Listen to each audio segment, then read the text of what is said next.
26 الواقعات للناطفی الواقعات للناطفی امام احمد بن محمد ناطفی رحمۃ اللہ علیہ متوفہ 446 ہجری۔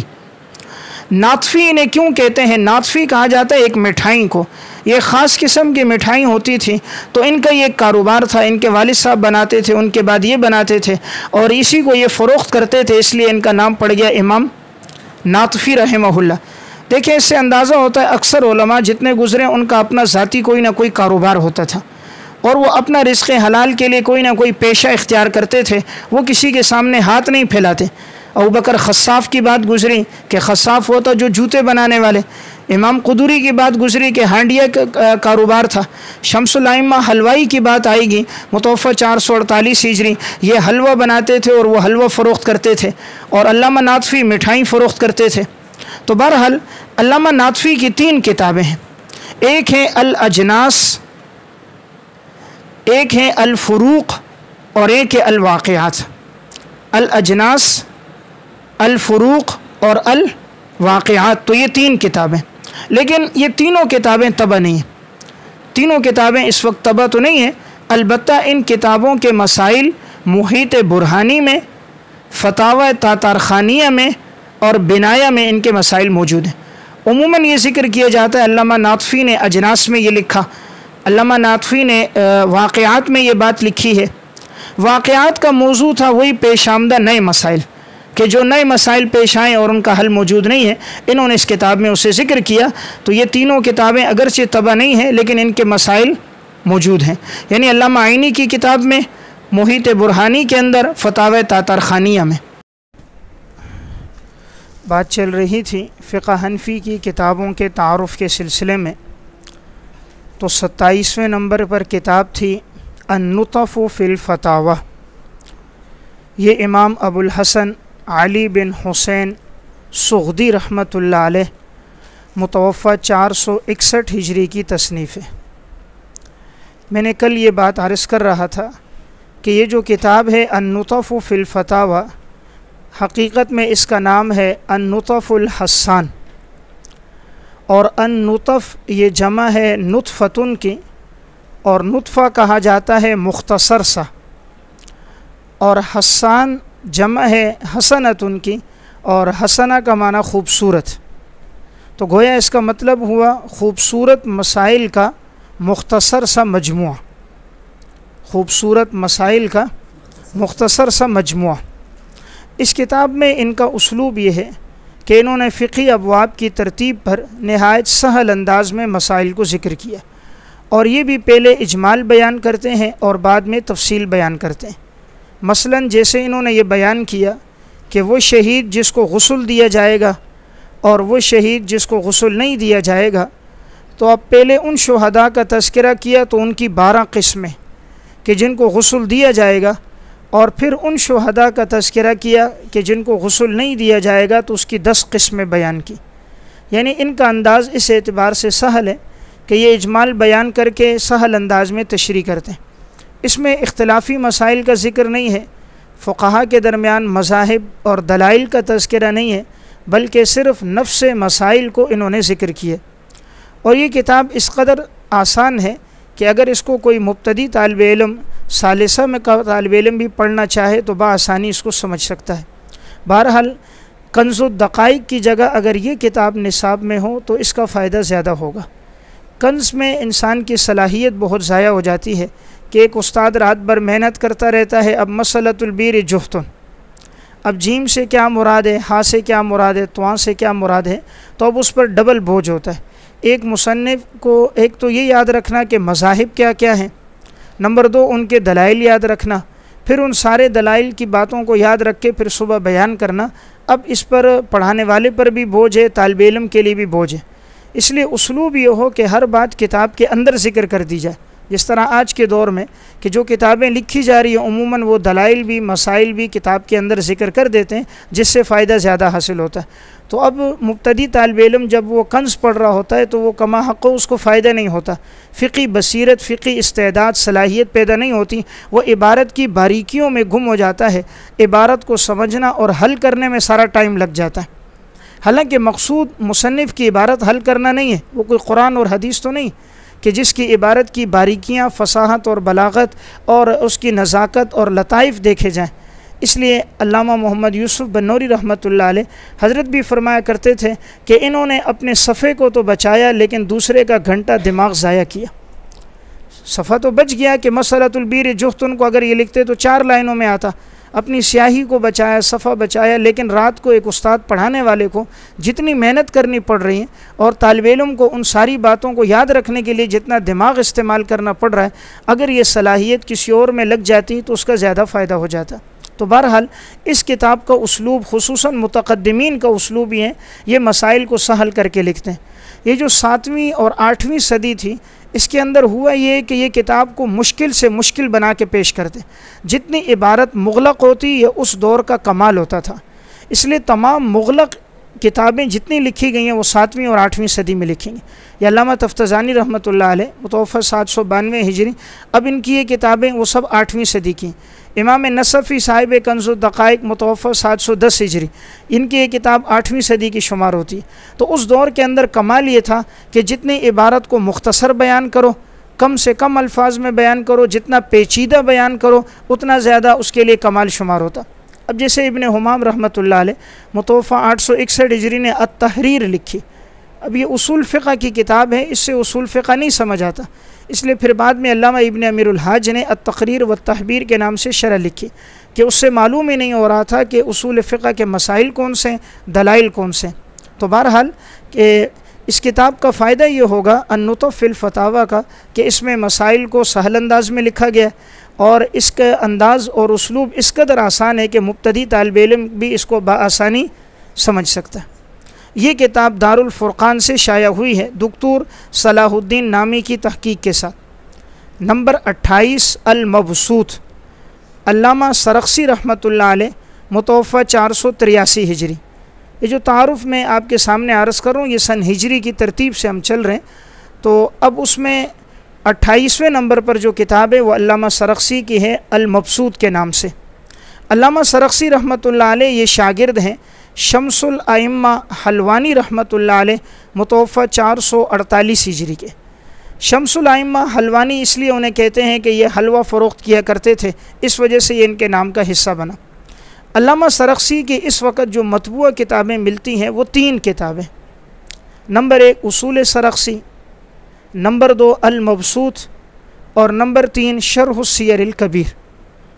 ان کی یہ کتاب مبسوط، یہ میں نے بات عرض کی تھی کہ الکافی فی فروع الحنفیہ کی شرح، اور الکافی فی فروع الحنفیہ امام حاکم شہید رحمۃ اللہ علیہ متوفی 334 ہجری کی کتاب ہے۔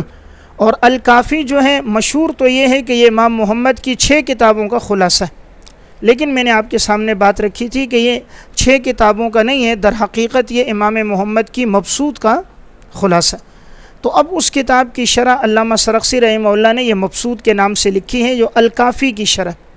دوسری ان کی کتاب اصول سرخسی ہے اور تیسری ان کی کتاب شرح السیر الکبیر۔ یہ السیر الکبیر جو امام محمد رحمۃ اللہ علیہ کی کتاب ہے اس کی شرح۔ امام محمد کی اصل کتاب الگ سے طبع نہیں ہے، البتہ شرح السیر الکبیر کے ذیل میں وہ کتاب موجود ہے، تو متن بھی ہے ساتھ ساتھ شرح بھی۔ تو گویا ان کی مطبوعہ تصانیف کتنی ہیں؟ 3۔ علامہ سرخسی کی مطبوعہ کتابیں 3 ہیں، مبسوط، اصول سرخسی اور شرح السیر الکبیر۔ اب اور مبسوط جو ہے یہ شرح ہے الکافی فی فروع الحنفیہ کی، جو کتاب ہے امام حاکم شہید کی۔ یہ کتاب کو اللہ نے اتنی شہرت عطا کی مبسوط کو کہ علامہ ابن عابدین شامی رحمۃ اللہ علیہ متوفی 1252 ہجری، حضرت نے شرح عقود رسم المفتی میں اشعار میں اس کتاب کی منزلت کو بیان کرتے ہوئے فرمایا اقوا شروحہ الذی کالشمس مبسوط شمس الائمہ السرخسی معتمد النقول لیس یعمل بخلفہ ولیس عنہ یعدل۔ انہوں نے کہا امام حاکم کی کتابوں کی سب سے اچھی شرح جو سورج کی طرح ہے وہ شمس الائمہ سرخسی کی شرح المبسوط ہے۔ یہ ایسی شرح ہے کہ یہ قابل اعتماد ہے، اس سے عدول نہیں کریں گے، اس سے اعراض نہیں کریں گے، اور اسی کے فتاوی پر عمل کریں گے اور اسی پر حکم لگائیں گے۔ یعنی علامہ شامی رحمہ اللہ بھی اس کتاب کی بڑی تعریف فرما رہے ہیں کہ یہ قابل اعتماد کتاب ہے۔ علامہ شامی رحمہ اللہ نے شرح عقود رسم المفتی میں علامہ طرطوسی رحمۃ اللہ علیہ کا ایک قول نقل کیا.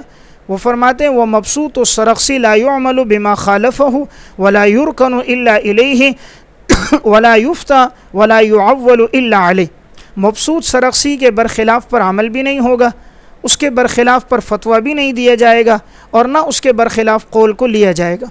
اس سے معلوم ہوتا ہے کہ یہ کتاب اہل علم کے ہاں متداول بھی ہے، مشہور بھی ہے، اور اہل علم کے ہاں اس کتاب کی قدر و منزلت بھی بہت زیادہ ہے.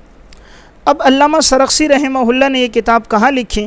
اس دن میں وضاحت کر رہا تھا، پھر گھنٹہ ختم ہو گیا. تو علامہ سرخسی رحمہ اللہ نے یہ کتاب لکھی ہے کنویں میں. انہیں کنویں میں کیوں قید کیا گیا؟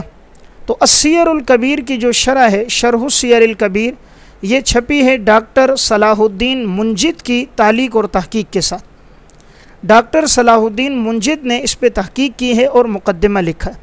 اس مقدمے میں انہوں نے جو وجہ بیان کی ہے وہ یہ ہے کہ اس دور کا بادشاہ تھا خاقان، اور وہ اپنی کنیز کے ساتھ استبرائے رحم سے پہلے ملنا چاہ رہا تھا.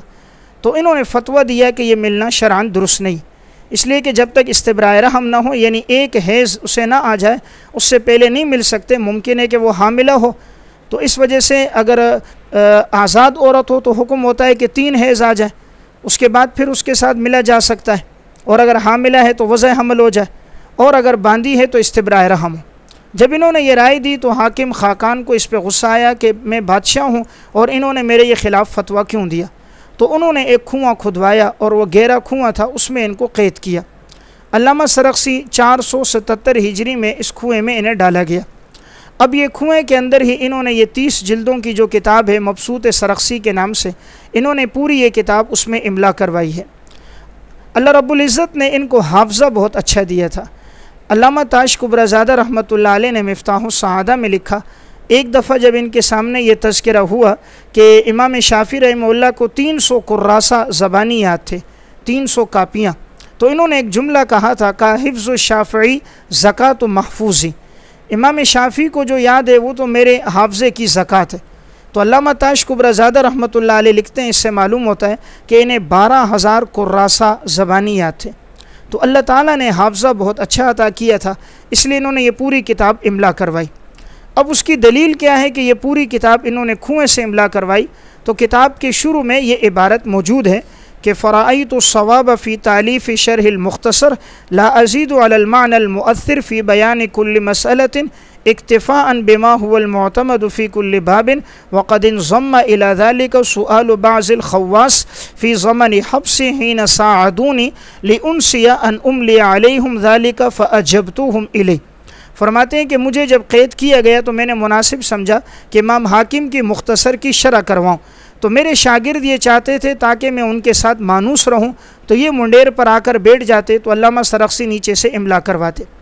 اب انہوں نے یہ کتاب جو املا کروانا شروع کی کس سن میں کی؟ تو خود انہوں نے اسی کتاب کے شروع میں یہ صراحت موجود ہے، اور یہ عبارت ہے بالکل کتاب کے آغاز میں، قال الامام الاجل الزاہد شمس الائمہ ابو بکر محمد بن ابی سہل السرخسی نور اللہ ضریحہ وہو فی الحبس باوزجن املاء، کہ علامہ سرخسی رحمہ اللہ کو اوزجن کے کنویں میں قید کیا گیا ہے اور انہوں نے یہ کتاب وہاں سے املا کروائی. تو معلوم ہوا یہ کتاب انہوں نے پوری املا کی ہے. اب پوری کتاب کے املا ہونے پر کیا دلیل ہے؟ یہ کتاب 30 جلدوں میں ہے.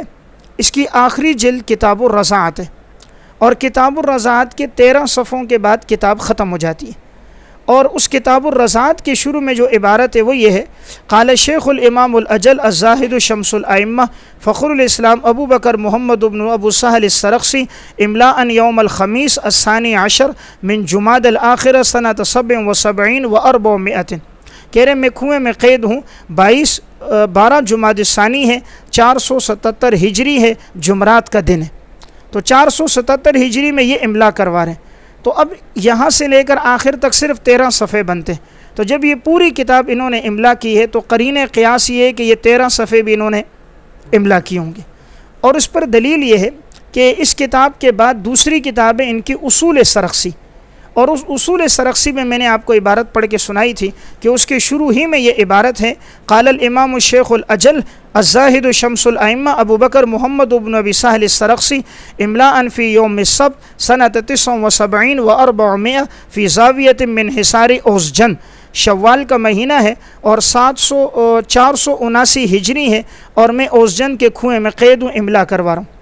اب 477 میں یہ وہاں تک پہنچے تھے کتاب الرضاعت تک، اور 479 ایک کم 80 ہجری میں یہ املا کروا رہے، تو جب یہ 2 سال اور بھی قید تھے 477 سے 79 تک، اور انہوں نے یہ پوری 2 جلدیں زبانی املا کروائی، تو قرینہ قیاس یہ ہے کہ وہ 13 صفحے بھی انہوں نے املا کروائے ہوں گے، تو گویا 30 جلدوں کی وہ کتاب اور اصول سرخسی 2 جلدوں کی، تو 32 جلدیں انہوں نے زبانی املا کروائیں۔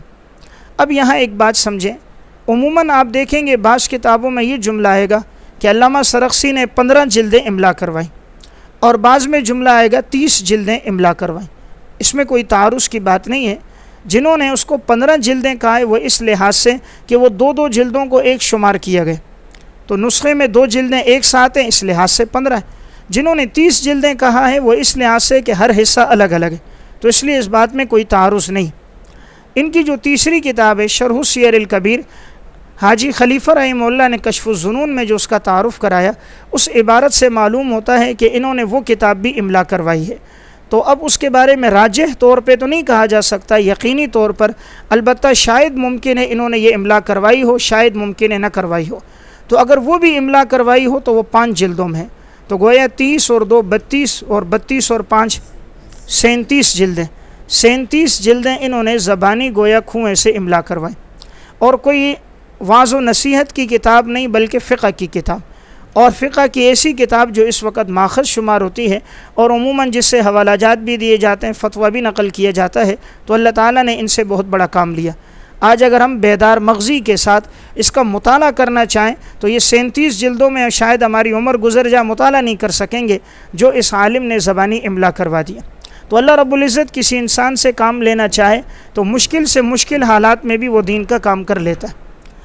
علامہ ابن تیمیہ رحمہ اللہ کو جب آخری دفعہ جیل میں ڈالا گیا 726 ہجری میں، 728 میں ان کا جنازہ جیل سے اٹھا ہے، اور جنازے کا منظر اگر پڑھنا ہو حافظ ابن کثیر رحمۃ اللہ علیہ کی البدایہ والنہایہ، جس میں انہوں نے تفصیل سے لکھا 4 مرتبہ ان کی نماز جنازہ ہو، اور اتنا بڑا مجمع تھا کہ تاریخ میں اس دور تک اتنا بڑا جنازہ کسی کا نہیں ہوا، مرد بھی عورتوں نے بھی شرکت کی، اور جب جنازہ جا رہا تھا بڑے بڑے بانس رکھے گئے، ہر آدمی چاہتا تھا میں کندھا دوں، عورتیں مکانوں کی چھتوں پہ چڑھ کر اپنی چادروں کو اور اپنے دوپٹوں کو ڈالتی تھیں تاکہ علامہ ابن تیمیہ کے جسم کو مس کریں، اور پھر وہ اپنے چہروں پر، اپنے جسم پہ، اپنے بچوں کے جسم پہ ملتی تاکہ برکت حاصل ہو۔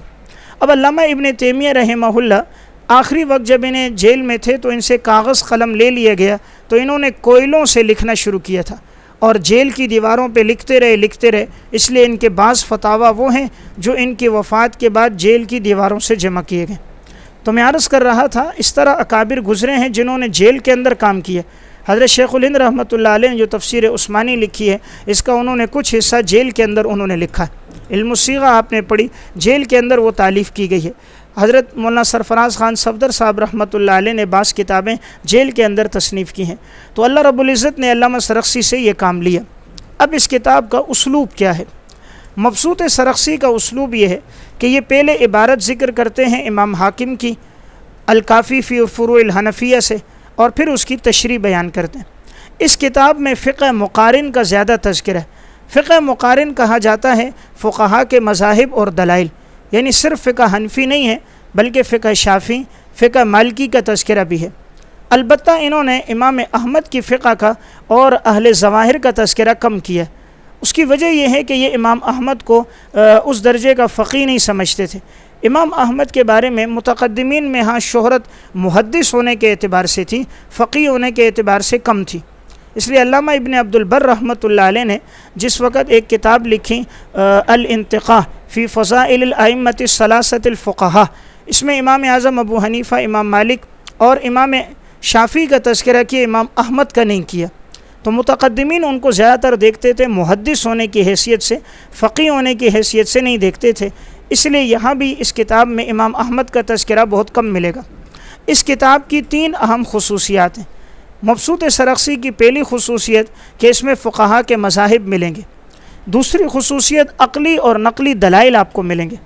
دیکھیں یہ جو صاحب ہدایہ کا اسلوب ہے، عقلی دلائل لانا، نقلی دلائل لانا، یہ انہوں نے در حقیقت اخذ کیا ہے علامہ سرخسی کے اسلوب سے۔ اس لیے جب آپ ہدایہ کی عبارت کو ساتھ رکھو گے، علامہ سرخسی کی عبارت کو رکھو گے، تو بعض جگہ آپ کو بہت حد تک ایک مماثلت بھی نظر آئے گی۔ اگرچہ صاحب ہدایہ کا مقام مرتبہ بہت بلند، اللہ نے ان سے بہت بڑا کام لیا ہے، لیکن یہ اسلوب اور یہ طرز اور یہ ایک نیا انداز علامہ سرخسی نے شروع کیا تھا، اور وہ پہلے نقلی دلائل لاتے، پھر عقلی دلائل لاتے، اور جا بجا اس میں اصول موجود ہیں۔ میں جب اصول ہدایہ بھی لکھ رہا تھا تو اس میں جب ہدایہ کی کسی اصول کی تخریج کرنی ہوتی تو کتابوں میں ڈھونڈتا تو عموماً وہ سب سے پہلے ملتا اصول سرخسی، مبسوط سرخسی میں اس کا حوالہ مل جاتا۔ تو اس سے اندازہ یہ ہوتا تھا کہ اکثر ہدایہ کی جو عبارت ہے وہ اس کی تنقید جو ہے وہ مبسوط کی عبارت سے، یعنی صاحب ہدایہ کے الفاظ اور طریقہ الگ ہیں، لیکن ان کو طرز اور اسلوب جو ملا ہے وہ علامہ سرخسی سے ملا۔ تو بہرحال اس کتاب میں دوسری بات دلیل عقلی اور دلیل نقلی کا تذکرہ زیادہ ہے۔ تیسری اور اہم چیز یہ، اس میں امام محمد کی 6 کتابوں کے مسائل یکجاں ہیں۔ اگرچہ آپ کتاب میں بہت سی طبع نہیں ہیں، جیسے کہ السیر الکبیر الگ سے طبع نہیں ہے، الجامع الکبیر، لیکن شاید یہ اس دور میں کتابیں موجود تھیں، اس لیے یہ ان کے حوالے سے بھی لکھتے ہیں۔ اس میں بعض مسائل نوادر کے بھی موجود ہیں، بعض مسائل امام ابو اللیث کی کتابوں کے بھی ہیں، اس لیے متقدمین کی جو کتابیں اس وقت طبع نہیں ہیں اور ان کتابوں کے مسائل لکھنے ہوں تو آدمی مبسوط سے لکھے۔ تو گویا مبسوط ایک انسائکلوپیڈیا ہے۔ تو یہ کتاب 30 جلدوں میں دارالمعارفہ سے شائع ہے۔ نمبر 29 الواقعات الحسامی، یہ علامہ صدر الشہید رحمۃ اللہ علیہ متوفہ 536 ہجری کی کتاب ہے۔ اس کتاب میں انہوں نے یہ کیا کہ جو نئے پیش آمدہ مسائل ہیں ان مسائل کو ذکر کیا، اور انہوں نے ذکر کیا ہے ان کتابوں سے۔ نمبر 1 علامہ ناطفی رحمۃ اللہ علیہ کی کتاب الواقعات، ماقبل میں تذکرہ گزر گیا، اس میں انہوں نے نئے پیش آمدہ مسائل لیے تھے، انہوں نے ان کو ذکر کیا۔ نمبر 2 امام ابو اللیث سمرقندی کی النوازل، جس میں نئے پیش آمدہ مسائل تھے۔ اور نمبر 3 انہوں نے امام ابو بکر محمد بن فضل کے فتاویٰ اور اہل سمرقند کے فتاویٰ سے جتنے مسائل تھے ان سب کو یکجا کیا۔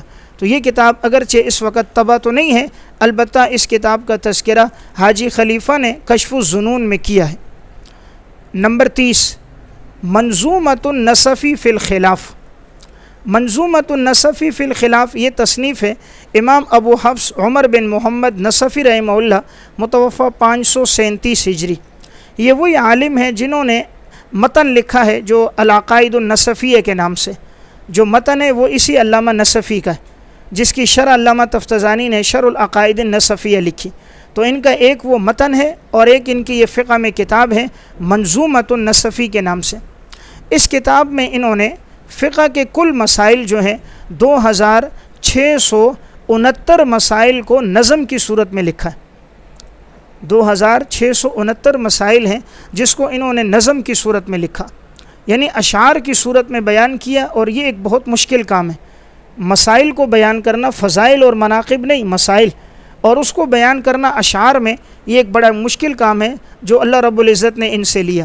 اس کتاب میں انہوں نے 10 ابواب قائم کیے، اور ان کا طریقہ یہ ہے کہ پہلے اشعار میں امام صاحب کے اقوال لکھتے ہیں، پھر امام محمد کے اقوال، پھر امام ابو یوسف کے اقوال، پھر جن مسئلوں میں امام صاحب امام ابو یوسف کا اختلاف ہے وہ لاتے ہیں، پھر امام صاحب اور محمد کے اختلافی مسائل کا تذکرہ کرتے ہیں، پھر امام صاحب ایک طرف صاحبین ایک طرف وہ ذکر کرتے ہیں، امام صاحب اور امام ظفر کے اختلافی مسائل، امام صاحب اور حسن بن زیاد کے اختلافی مسائل، اس طرح انہوں نے یہ مسائل ذکر کیے، اور آخر میں امام صاحب اور امام شافعی اور امام ابو حنیفہ اور امام مالک، ان کے درمیان جتنے اختلافی مسائل ہیں اس کتاب میں ان کا تذکرہ ہے۔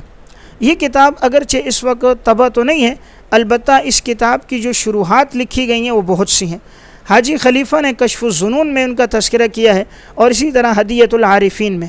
سب سے معروف جو ہے وہ امام نصفی رحمہ اللہ متوفہ 710 ہجری، صاحب کنز الدقائق، انہوں نے اس کتاب کی 2 شرح لکھی، ایک مفصل لکھی ہے اور ایک مختصر۔ جو مفصل لکھی اس کا نام ہے المستصفیٰ، اور جو انہوں نے مختصر لکھی اس کا نام ہے المصفیٰ۔ ایک تفصیلی شرح المستصفیٰ کے نام سے اور ایک مختصر شرح اور اس کا نام ہے المصفیٰ۔